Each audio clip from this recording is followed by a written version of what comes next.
just to give you,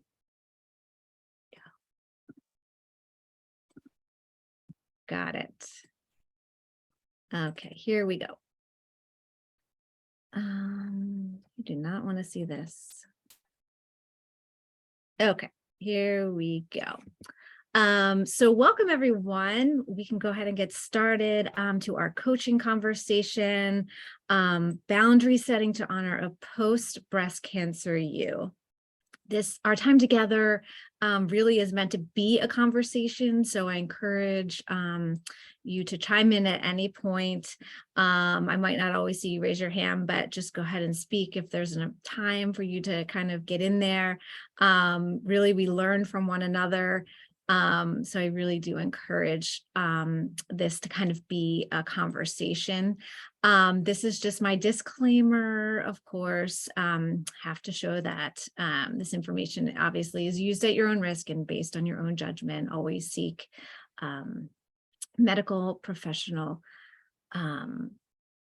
consults. Okay, so welcome to the virtual coaching cottage, which is what I kind of like, since we're all over the map, I like to kind of just kind of bring us back down and pretend that we're in this one room together, or even a cottage. I want you to make yourselves comfortable, grab your journal or your writing pad. Some people like to light a candle during this time, pour your favorite drink, whatever gets you kind of, kind of just comfortable. And if I really, if it were up to me, we'd be kind of by the sea in our little cottage together. And kind of why write things down, right? And so I really just want to make a pitch because I'm very evidence-based, science-backed, that there is science that says that when we use the old pen and paper to write our thoughts, it can really help us provide focus and clarity, reduce overwhelm, encourage feelings of positivity, and really establish a connection between what is important to us.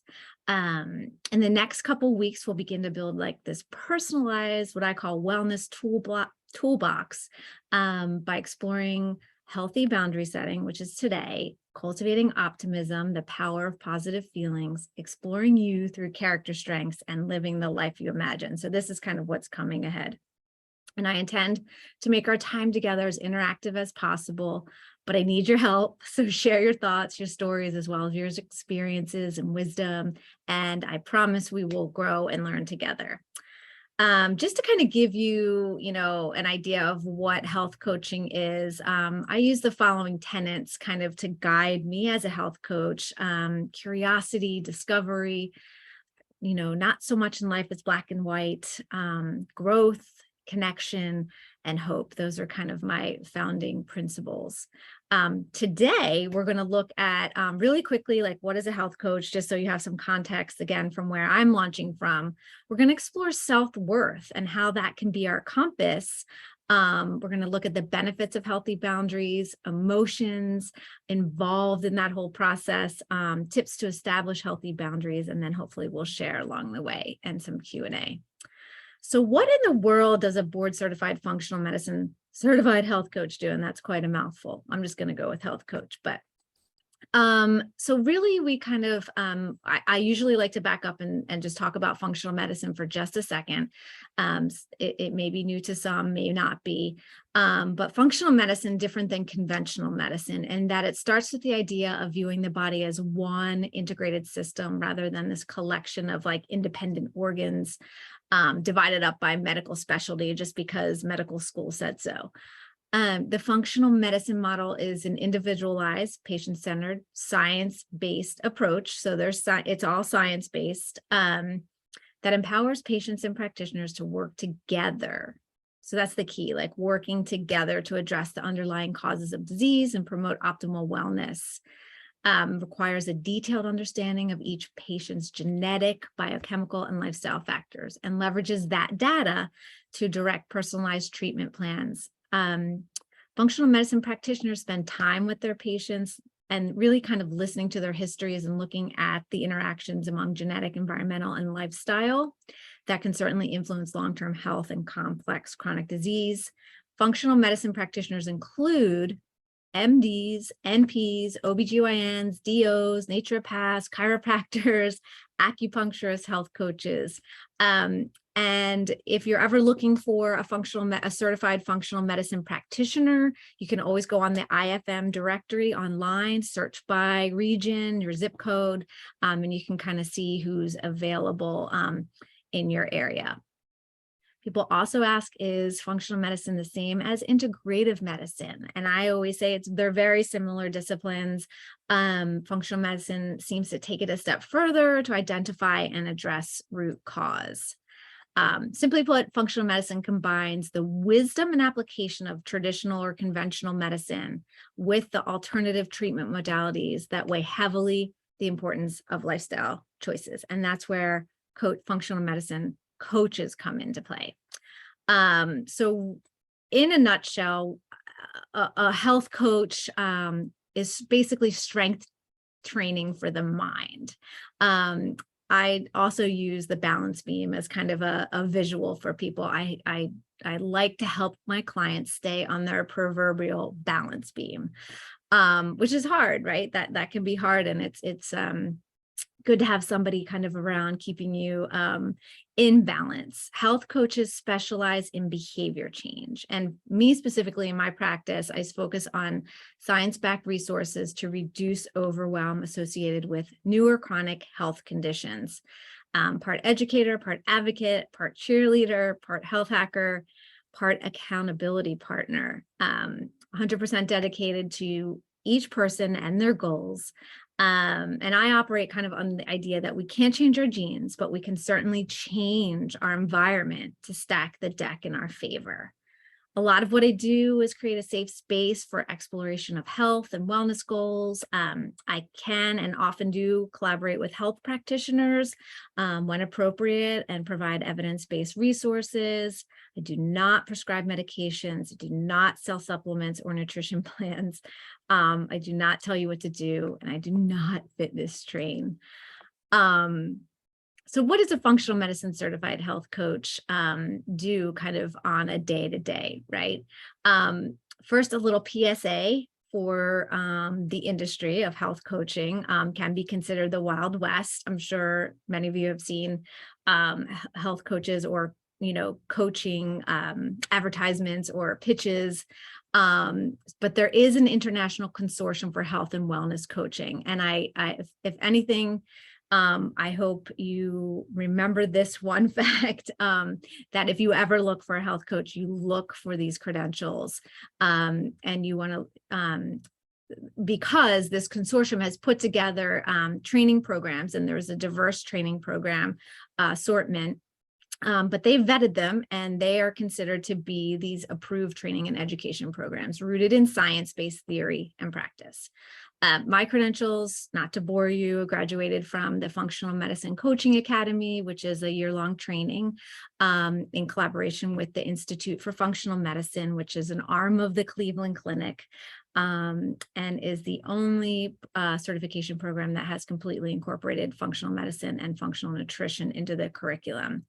I'm also a national board certified health and wellness coach, which is a collaboration with the National Board of Medical Examiners.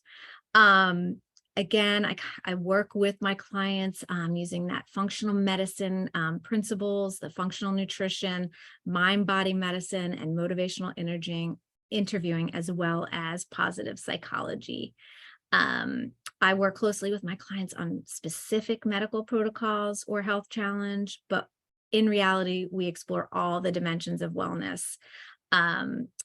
Really, at the end of the day, my goal too is to help my clients gain confidence and skills, and really just empower them to use the tools they already have, develop some achievable, SMART goals, and bridge that knowledge gap between practitioner and patient, and really kind of bridge the gap between what you know and what you're doing. So that knowing and that doing, there can be a lot of gray. So in a nutshell, that's what I do. Enough about me. Let's talk about you. And your story starts with you and your experience. And today we're going to honor that post-breast cancer you, using that self-worth as our compass, our guide, and that healthy boundary setting as the tool. So I want you to get your journals out if you can, or your pen and paper, the old pen and paper, and just write down a word or two that comes to mind when you hear the term self-worth. Specifically, what is self-worth to you? What comes to mind? It can be bullets, doesn't have to be long sentences, just anything that comes to you. And we'll just take a minute to just jot some notes down.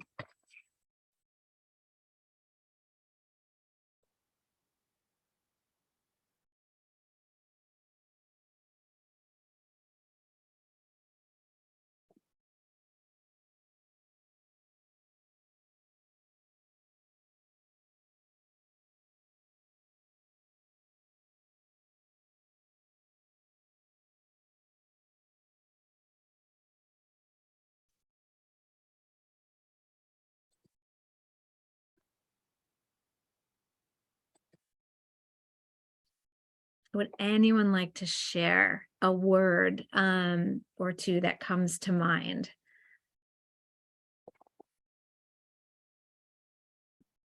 Jennifer, excuse me, what came to mind was self-respect or and self-validation.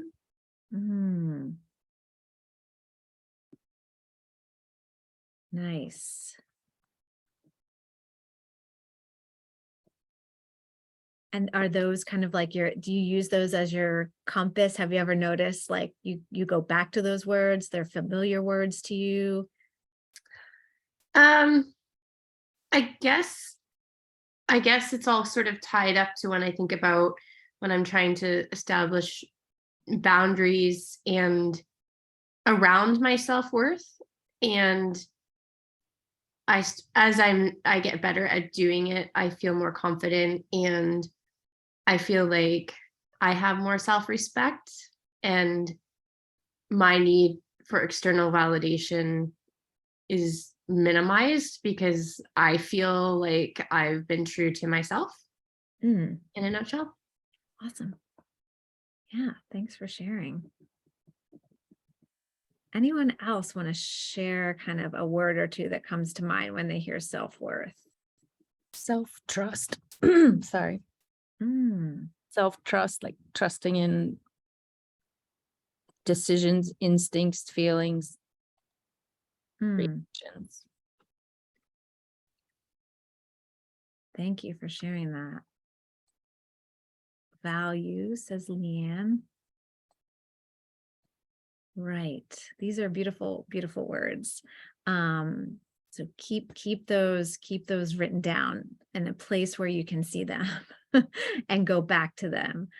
Let's talk about kind of what some people write about self-worth. Mariana Bakrarova, I always botch her name, talks about self-worth as the ability to know our boundaries generally comes from a healthy sense of self-worth, or valuing yourself in a way that is not contingent on other people or feelings they have towards you.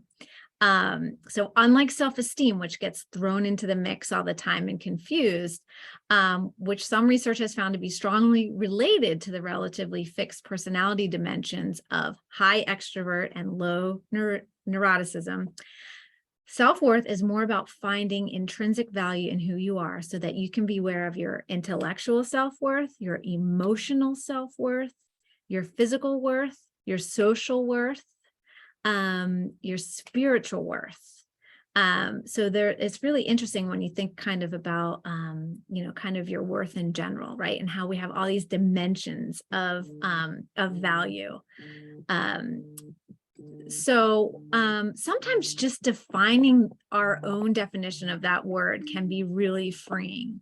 And again, often confused with self-esteem.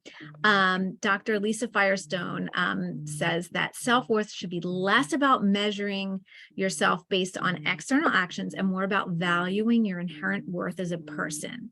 So more about, self-worth is more about who you are, not necessarily about what you do. And lots of times we attach our self-worth based on kind of our productivity or what we do, and that can get really, really muddy. So consider this. Have you ever met someone for the first time and asked them, or they've asked you, what line of work, what do you do? What line of work do you do? In some ways we may be subconsciously measuring their worth, right? And vice versa.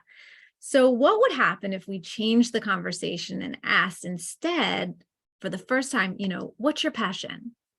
How could this change the conversation and really kind of take us away from attaching that self-worth to what we do, and how, if we're productive, and kind of measuring I think we all do this kind of subconscious measuring, even if we're not aware of ourselves, of others.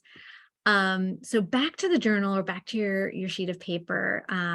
Let's write 3 specific words that describe your post-cancer self-worth, your being, not your doing.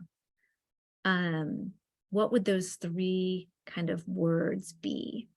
And it can be more than 3 if you need, but more about your being, not your doing. And I think we've, some of your words before kind of go into that self-respect, self-validation. But let's just take a minute and see if anything else comes up about your being and not your doing.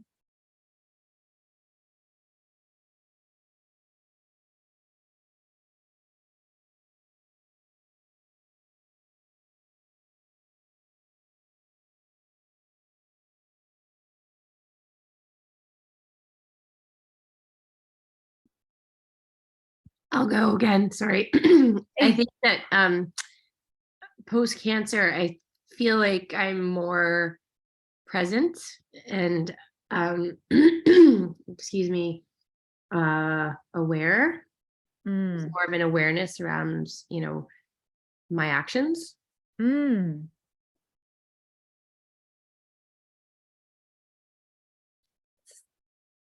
That's great. Thank you. I'll for go. sharing that. Oh, go ahead. I've said this before, I think, in this group, but I feel like I'm unfiltered now. I tend to not beat around the bush anymore and just come right out with honesty. I put stronger and I put grateful. Beautiful. That's beautiful. And so important when thinking about setting healthy boundaries and not being distracted, right? When we come back to these, they can be really, really helpful. Anybody else want to share before we move on? Okay. So how do we strengthen our self-worth? Dr. Kristen Neff, who's a wonderful researcher on self-worth, says we can foster that self-worth, right? Because it's easy to forget all of this in our day-to-day by practicing that self-compassion. And then Dr. Dan Siegel describes an easy way to remember how to do this if you get stuck.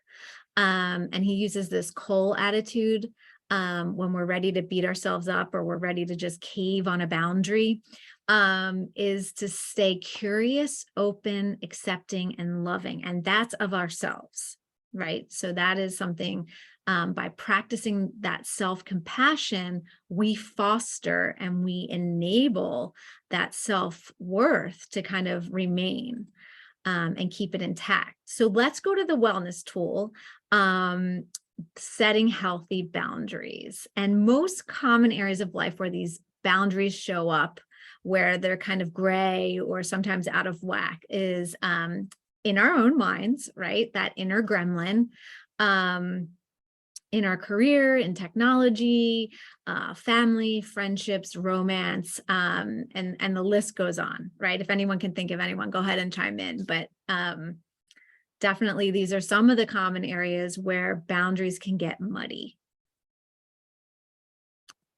And the Self-Help Alliance defines boundaries as this life-enhancing system of yeses and nos, right? And that can sound like a rule, but kind of a little different, right? So our own kind of system of yes and no, stop signs, borders that we install to protect ourselves. So it's clear that in our own life, we make good choices.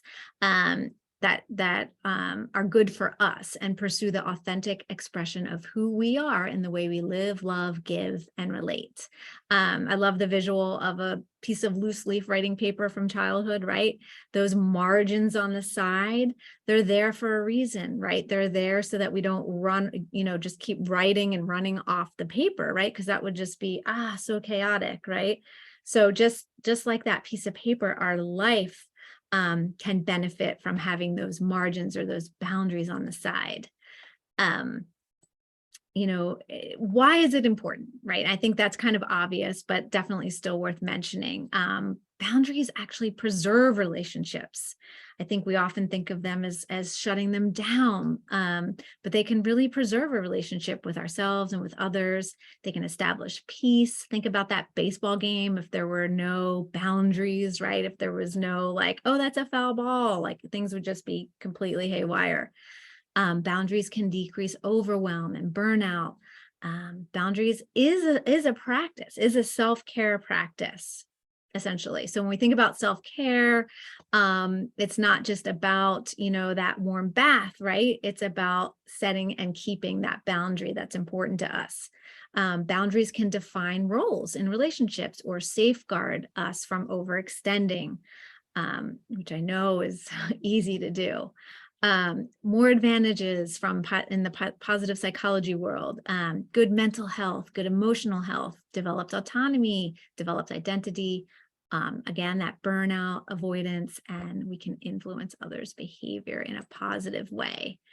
Foul ball syndrome, right? That's those ineffective boundaries or poor boundaries can really wreak havoc. Loss of respect of ourselves and others, loss of control in the direction of your life, increased chaos, loss of interest in life. Unmet goals and the stress of chaos can lead to this hopelessness, that depression, that anxiety. And so without these personal boundaries, we could have potentially act, sleep, work, groan, feel used, and fulfill basic responsibilities rather than, right, make choices to live fully and work hard and nobly and fulfill our purpose, which is really kind of where we want to end up. So remember, I always say too, it's never too late to establish a boundary. And now is always a good time for a refresh of a boundary that might be stale or might have kind of gone by the wayside. So let's get our journals back out, and let's talk about the word boundary. Do you automatically have a positive or a negative reaction? And I want you to just kind of write down one example of a boundary that you have in place already. And it can be a simple one. It doesn't have to be anything complex. I always like to use the example of taking your shoes off at the front door. That is a boundary in our house, right? That's my system of yes and no. And when someone doesn't do it, I can feel it. I feel it physically.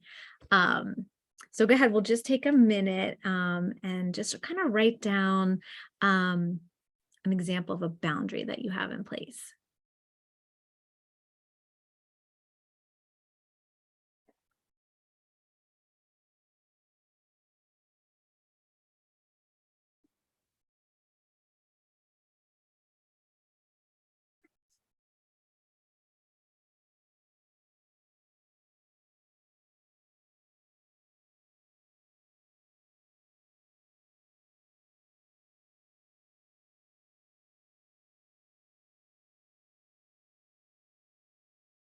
Would anyone like to share a boundary or an example of a boundary that they have?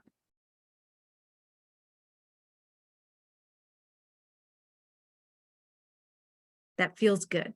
Let me add a boundary that feels good.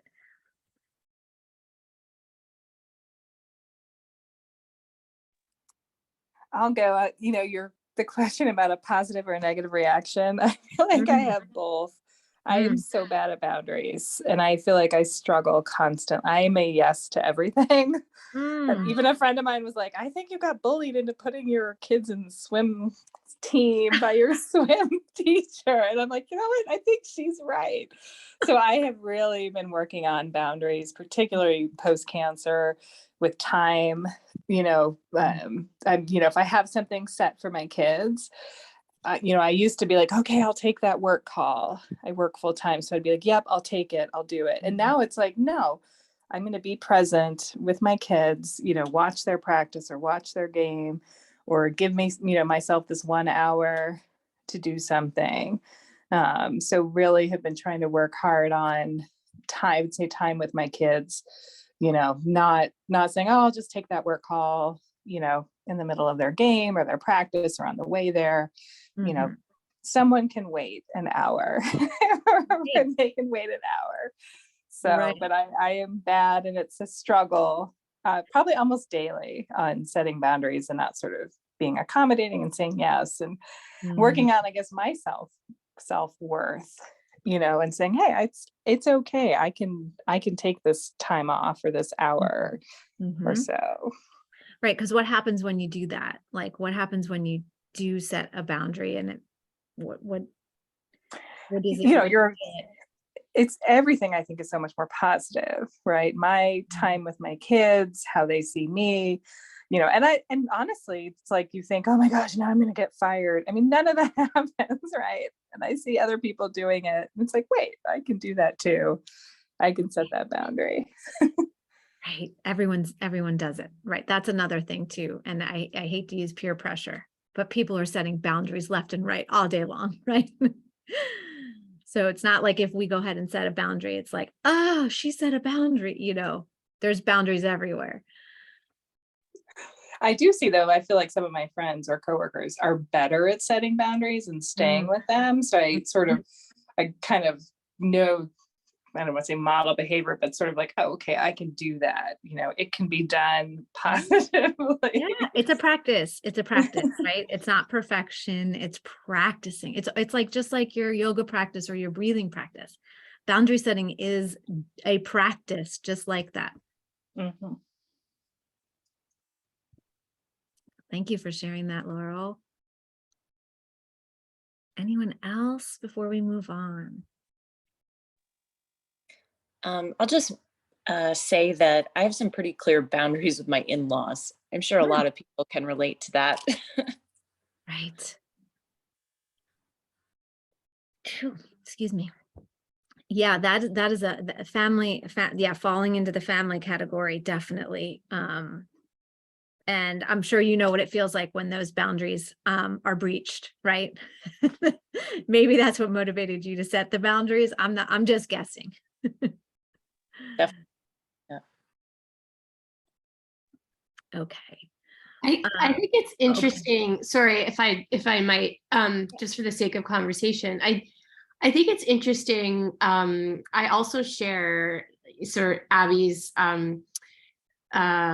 sort of moving towards being more assertive and just like blurting out, or not even just blurting out like where you hurt somebody, but just being really true and honest about things. I feel like I've migrated that way. And I think in establishing my boundaries, it's become sort of off-putting to some people in particular, where they're like, whoa, what happened to you?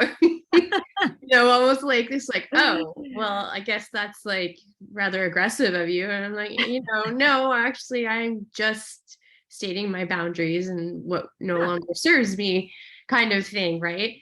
But I just find it interesting that for those people that I've really intentionally set boundaries with, what their reactions have been. And it's I just find it amusing because I prepared myself for that, right? And so yeah, you're paying attention, right? You're like, I'm going to do this, and I'm also going to pay attention to how you react. Right? Well, yeah, because I mean, it's that the being prepared part, right? Because being prepared for what their reactions are going to be, so that I don't get caught up in that reactionary kind of spiral downward. So just an interesting observation. Yeah, and that's kind of where that self-worth, whether it's a mantra, a sticky, or just something that you kind of inherently can go back to, right? Especially when we set boundaries, this wide range of emotions can come up for us. And also, the person on the receiving end. So both parties are kind of dealing with the emotional kind of effect, right, in some instances of these boundaries, especially if they're new or refreshed, as I like to say. And so just a quick question. So I'm just going to ask you to write down what you feel inside when your boundaries are breached. Just take a minute and just kind of think about a time when, somebody kind of breached a boundary and you're like,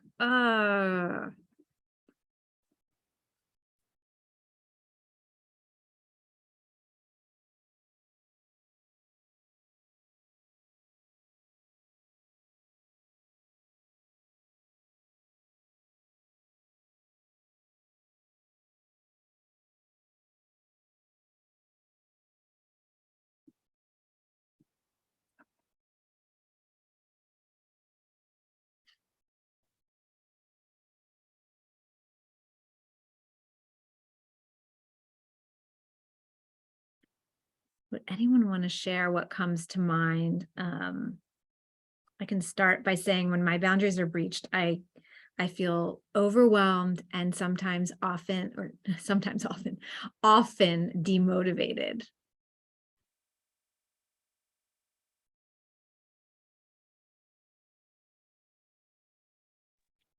I would agree with that. I wrote down tension, like I have this internal tie up, just like the sound you made.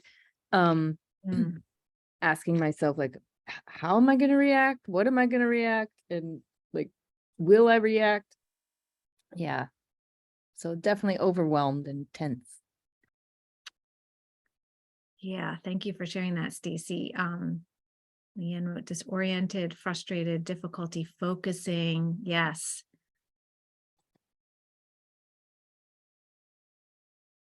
So we kind of know what we feel when they're breached.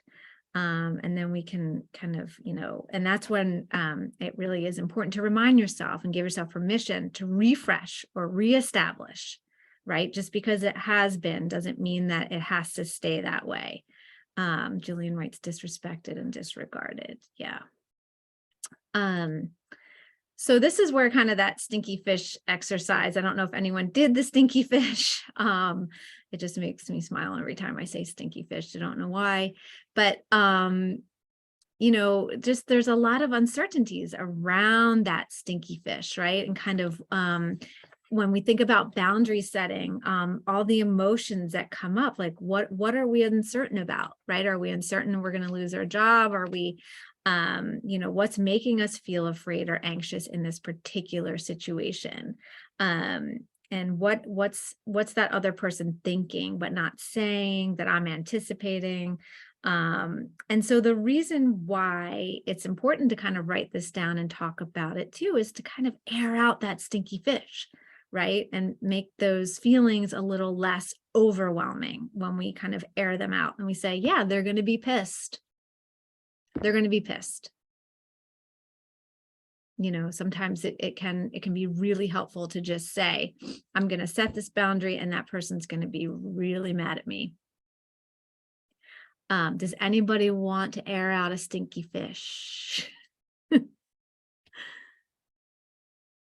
So when you're thinking about a boundary and you're anticipating, the uncertainties or what makes me feel afraid, or you afraid to, or anxious about setting this boundary. If anybody wants to air it out, here's the space to air some of it out if you'd like.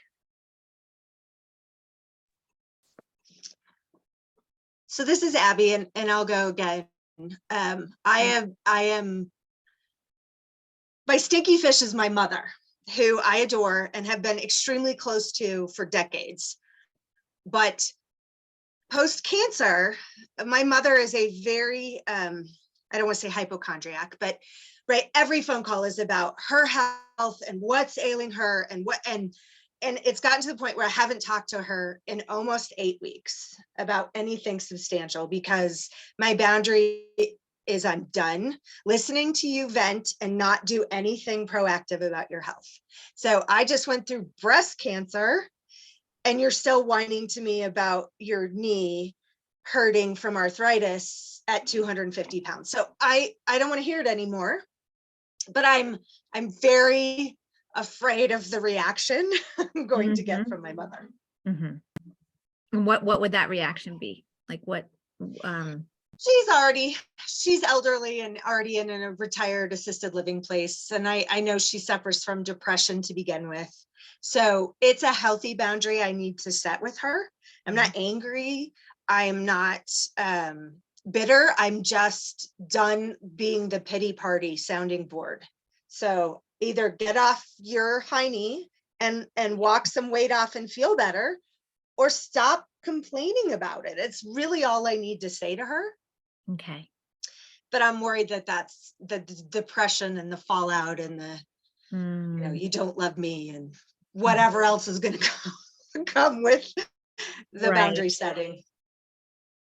Right. And boundary setting too, you know, can be done in a loving, kind way too, right? Especially if you keep that self-worth as your compass, right? And you just say, I'm doing this because I need to make it about yourself, not so much the other person, right? Yep. It is. I cannot listen to you whine and not do anything about it anymore. Because I am, you know, being loyal to my own needs right now. Right. Exactly. And you can kind of finish the sentence. I'm taking care of myself. And part of that is setting this boundary with you. Right. Right. Anybody else have a stinky fish that they would like to air out?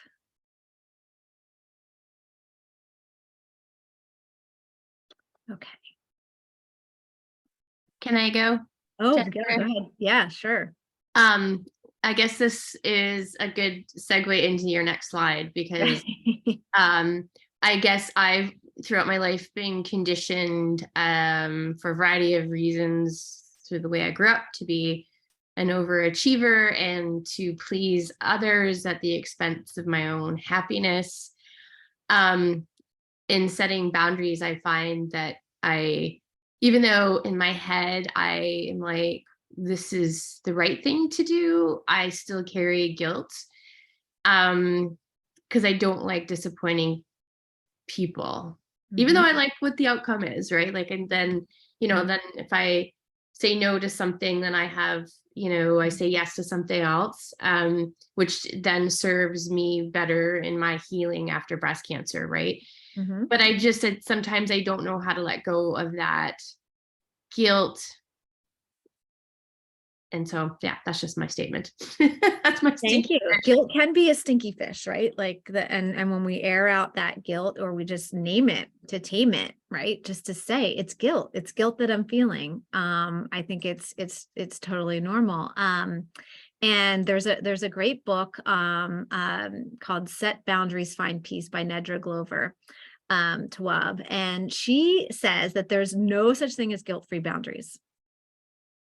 It's almost like the inner gremlin, right? Like when you work with that inner critic of yourself, the idea is to not get rid of it because it's never going to go away. It's to just kind of live alongside it, right? It's to say, okay, I see you guilt. I hear you. I know you're there, but I'm still going in this direction, right? So in her book, she talks about guilt as just part of the process. And it usually happens as a result of thinking that what you're doing is bad, meaning like setting that boundary is bad. But if we can start to look at the boundary as a positive thing and reframe it, perhaps we can live alongside that guilt and still operate in a way that, you know, is true to our own self. And of course, that hardwiring can, you know, come from childhood, like Jillian just mentioned. And in her book, she talks about embracing that guilt as just part of a complicated process, just a piece, doesn't have to be the entirety of the experience. So if you're feeling guilty, here are her reminders. It's healthy for you to have boundaries. Other people have boundaries, like we talked about earlier. Setting boundaries is a sign of a healthy relationship, not an unhealthy relationship. And if boundaries ruin a relationship, your relationship was on the cusp of, I don't want to, she says ending anyway, but maybe it was on the cusp of, hitting a certain point anyway, right? Your boundary setting just kind of, may have pushed it in that direction, but it's not the entire picture here. But really, I really value her wisdom here about embracing that guilt, which sounds crazy, right? As just part of it, as just part of the process. And so ways to work with guilt so it's not paralyzing and directing our boundaries, right? Identify it, that name it to tame it. Again, I feel guilty, and I'm still going to require that you take your shoes off at the door. I feel guilty because maybe your feet are cold, or I feel guilty because I feel like I'm being bossy. Get comfortable with that guilt and just accept it instead of fighting it, right? Because we can spend a lot of time fighting it. Work around it, step over it, right? Just it's there. And refocus and away from the guilt back to that self-worth.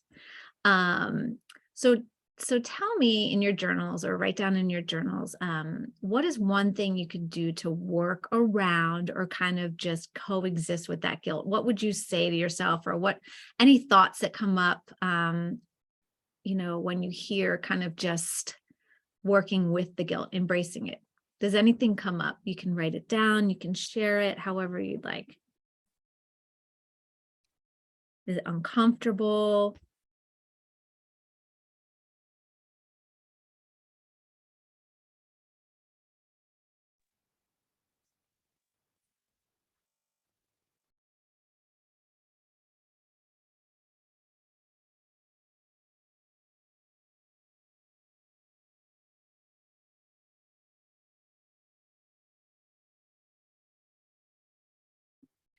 Maybe have a prepared list of what the benefits are that make you feel better instead of being overwhelmed by that guilty feeling. Mm-hmm. Something to counteract, like you've got your go-to list of the benefits of boundary setting, whatever it may be to you specifically. Great idea. And they can be general, they can be specific, right?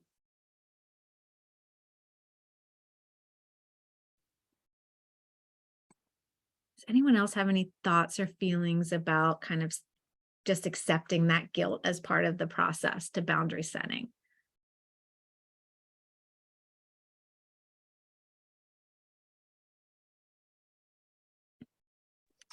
Honestly, just being able to accept it and that being okay is helpful for me. Like, I just want to fight it. Fight right. it. Yeah, I shouldn't be feeling this way.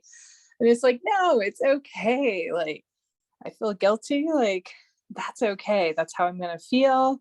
Mm-hmm. Let's move on, Right. or find a way to move on, or go rest for a second, or walk away. But knowing that it's okay to feel that and it's normal, for me is a big help. Like, oh, I'm not a bad person if I feel guilty, or otherwise, or either way, or I'm not a bad person if I set, a boundary, because then I am like usually like I am racked with guilt like constantly. Yeah. So it's like, that's okay. It's okay. It's part right. And it's part of the human condition. I think if you have a conscience, you're going to feel guilt, right? Like, and I think, just living alongside it and accepting it, as you mentioned, can be very freeing in terms of keeping that self-worth as your compass and kind of setting boundaries, healthy boundaries where you need them. Okay. So I love this quote. Imagine how different the world would be if little girls were taught to set boundaries as often as they were taught to be polite. That makes me think. I said a heart pop up. Is that you, Tara? Yep, that's right. Okay. Okay, and I love these kind of little Jay Shetty, of course. Healthy relationships include uncomfortable conversations. Again, it's just kind of like, okay, it's going to be, it could be uncomfortable. It might not, doesn't have to be, but if it is, it's okay to be uncomfortable. And Jillian, this makes me think of some of your comments. Pay attention to the people who are offended when you say no or make you feel guilty when you choose yourself, right? I hear that you have been paying attention, right? And it's like, it might be just more about them than this boundary, right? So this is a great podcast. We're not going to listen to it now, but it was in the links to the in the newsletter. If you ever get a chance to listen, she's a psychotherapist, Sari Gilman. She talks about transforming her boundaries.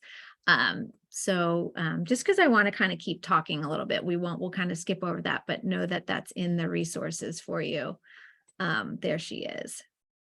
And this is another quote. Sorry, Jay, I love him. If someone communicates their boundaries, that is them trying to keep you in their life, not push you away. So when we're thinking about mom and we're thinking about like keeping that boundary with her, not listening to her complaining, could it be it's because you want to keep her in your life, right? You're not trying to push her away. I mean, essentially it might feel like that or look like that, but really maybe the bigger picture is you're trying to keep her in your life. And those boundaries, those healthy boundaries could do that. So on a scale of 1 to 5, and again, this is just for fun in your journal, 5 being easy, 1 being hard. How hard or easy is it for you to set a healthy boundary? And what do you do right when setting boundaries? So we're so hardwired to look at what we do wrong all the time, right? But just kind of name one thing that you do right when setting boundaries. I would love to hear that.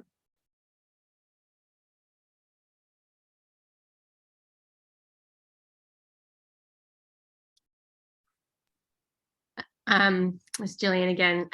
One of the things I do right when I do set my boundaries and are able to follow through on it is that I feel like I make more time for me. I give more time back so that I could, invest in self-care, for example. And then instead of always just like being a martyr and serving other people. Yeah, thank you for sharing that. So it's good to look at the benefits, right? Like what you do right and keep that in the forefront. Anybody else want to kind of share what they do right? I say sometimes I will add humor. And maybe it often can be self-deprecating, but I'm steering away from that. But I try to add humor, and maybe that's me offsetting some of the tension, or trying to offset some of the tension, but adding humor.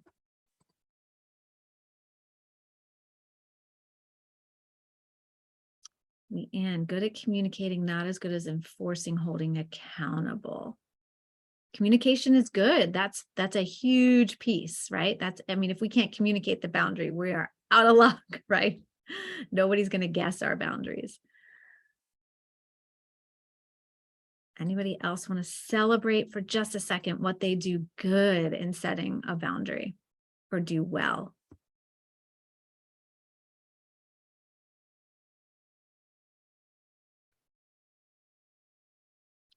We'll move on. And not all boundaries are created equal too, right? There's really rigid ones. That's like kind of when we build those walls, enforce really strict rules, based on that paralyzing fear of rejection, right? And then we can have some porous where we're like kind of codependent, or we kind of overshare sometimes. We've crossed that boundary. Sometimes I'll say too much. Was it too much? I think I crossed a boundary, and then those healthy boundaries, right? When we're clear about our values, when we're listening to our own opinion and we're comfortable hearing no without taking it personally. Because lots of times in life, everything becomes personal when really, what if we look through it through a transactional lens? Strictly transactional, right? Like this is a transaction. My boundary is a transaction. This is not personal, right? Just some different ways to think about boundaries. Again, communication and action. Those are the two pieces when communicating that boundary. And here are some kind of tips. Clear and simple communication, and then action. So live by your boundary too, right? So if you live by example, I think that can help with confidence in setting those boundaries. And often reinforcement is needed. So advocate for yourself so that your needs are met, and just keep that self-worth as your compass. Be consistent, but recognize boundaries can change, right? Again, that constant communication. Oftentimes people use mantras, they work, right? So if there's a simple reminder of your self-worth or why you're setting this, your why behind the boundary, great thing to do is to write that down and kind of keep that present when you're kind of processing how you're going to maneuver through this boundary setting. And it's okay to move on if you've communicated clearly. You don't have to hang out there, right? So you can kind of set your boundary. It is okay. Give yourself permission to move on. Identify a boundary partner. I have a really good friend who is what I consider a great boundary partner. I'll run something by her and she'll say, yep, or nope. And so, if you have someone in your life that's a boundary, can be your boundary partner, or in a specific scenario, great to have that additional support. And of course, I'm always a big advocate of writing it down, and can just be bullets, doesn't have to be this long sentence, and it doesn't have to take a ton of time, can be stream of conscious. And so here's a sample mantra, just because I mentioned mantras and I love mantras. And I kind of stole this from Glennon Doyle. It's kind of like a little redo of something she wrote. But part of my job as the CEO of Jennifer, I'm just going to say, is to make decisions to keep me safe. Others may not be happy with my decisions. It's a bummer and I may feel awful. And I am holding my decision of. Others are allowed to be mad or disappointed, and I know our relationship is strong enough to get through it together. So I just thought I would share that as an example of a mantra. And I love the power of and, right? Just like life is not so black and white, and we don't have to say, but I love you. No, and I love you. Here's just, some great examples of using the word and. Just take a second to read those.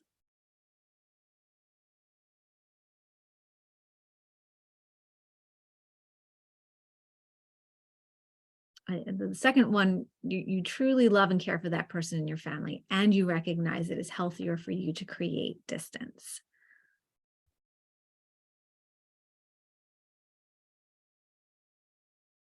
I think this is great, Jennifer. I think the people that are not keen on boundaries that we set often sort of throw it back at us, almost like gaslighting in some ways, that, that, oh, well, you're the crazy one, or, you don't love me, or you don't care about us anymore, and just try to taint it that way. And I think these are really, really powerful reminders that, and you can set a boundary and still love somebody, and I think this is a really good reminder for me.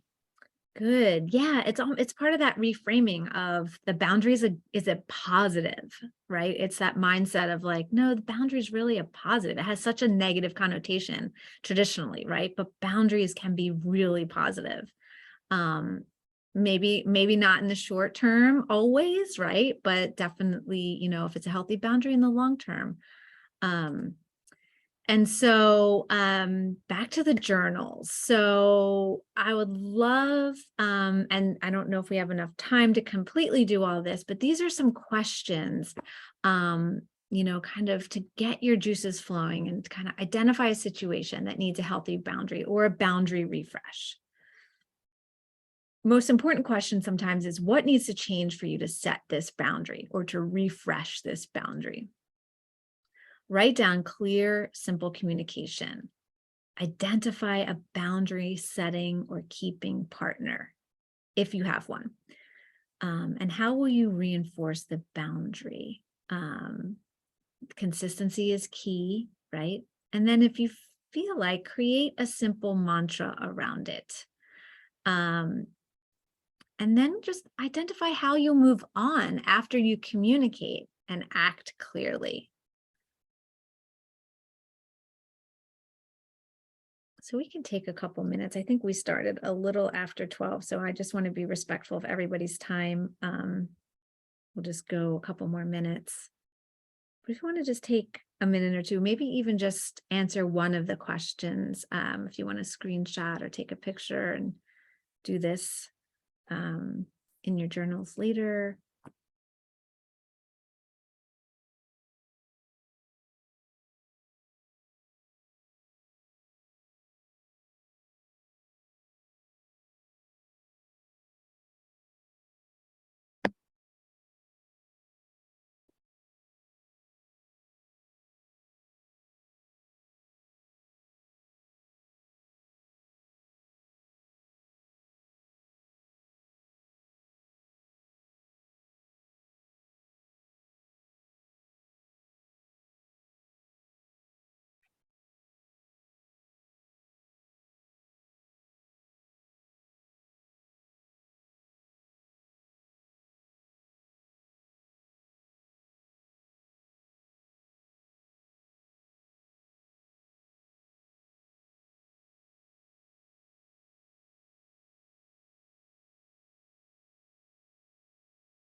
Does anybody want to share anything that they've jotted down?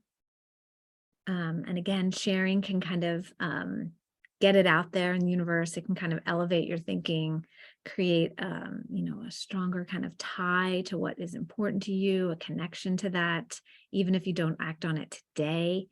Does anybody have anything they would like to kind of throw out there? You might also motivate somebody else or give someone else an idea.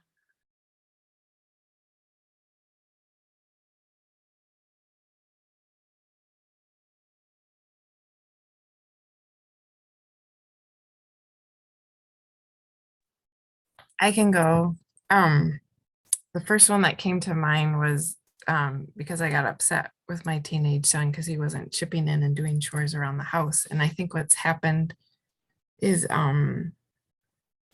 during treatment, my kids were great and did a ton. And I'm taking a leave from work. So then I've said part of that is me taking on some things, right? But now we've like shifted way in the other direction, which is also not good, right? And then, I feel bitter because I said I didn't take a leave from work to, do all the things that you can also be responsible for. So Sure. it's a reminder of, it's a reinforcing boundary issue. And how do you envision yourself kind of communicating that? Or do you even, is it a family meeting? Is it Yeah, I think it's some one-on-one time with particular family members as opposed to family meeting. That one's not needed. Gotcha. Yeah, definitely. And I also think it's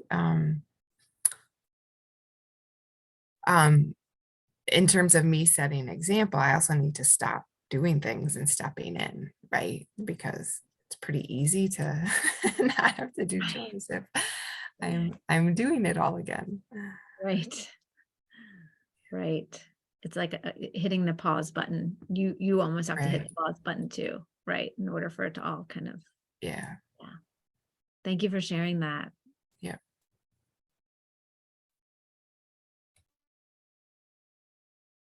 Would anyone else like to share?